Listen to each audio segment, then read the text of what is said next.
السلام عليكم ورحمة الله. ألف مبروك للنادي الأهلي وجماهيره. حتة كنافة حلوة أهي بنحتفل بيها بعد الفوز بالسوبر رقم 13 في تاريخ النادي الأهلي. حتة كنافة بالسمنة البلدي جاية لنا من عند الأستاذ إبراهيم عديلي بعد ما فاز النادي الأهلي على بيراميدز كومبارس نادي الزمالك في بطولة السوبر رقم 13. جه نادي بيراميدز علشان يعوض غياب نادي الزمالك بعد ما هرب الزمالك من المباراة. جه النادي الأهلي علشان يخلص على بيراميدز اللي كان عشمان ياخد لقب على حساب النادي الأهلي، لكن بعينك. ندخل بقى في الجد. فوز كبير حققه النادي الأهلي على نادي بيراميدز النهارده في مباراة صعبة، لأن بيراميدز بيكافح وبيحارب عشان ياخد بطولة من النادي الأهلي، لكن الأهلي مصمم إن بيراميدز ما ياخدش بطولة على حسابه، وبالفعل بهدف لعلي معلول من ضربة جزاء صحيحة فاز النادي الاهلي على بيراميدز 1-0 واحتفظ ببطولة السوبر رقم 13 في تاريخ النادي الاهلي في غياب نادي الزمالك اللي اعتذر عن المباراة. بنقول هارد لك لجماهير نادي الزمالك. كنا نتمنى ان اللقاء يكون بين الاهلي والزمالك،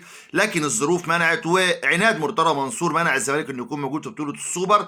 اختلفنا او اتفقنا على ان الزمالك يكون موجود او مش موجود، ده راي الزملكاويه وهم احرار، لكن كنا نتمنى ان يكون قدامنا في البطوله دي فعلا نادي الزمالك، النادي الكبير والقطب الثاني للكره المصريه. لكن بيراميدز اللي كان كومبارس لنادي الزمالك حاول انه ياخد حاجه من النادي الاهلي. لكن هنبارك للنادي الاهلي وجماهير النادي الاهلي بطوله السوبر. الف مليون مبروك.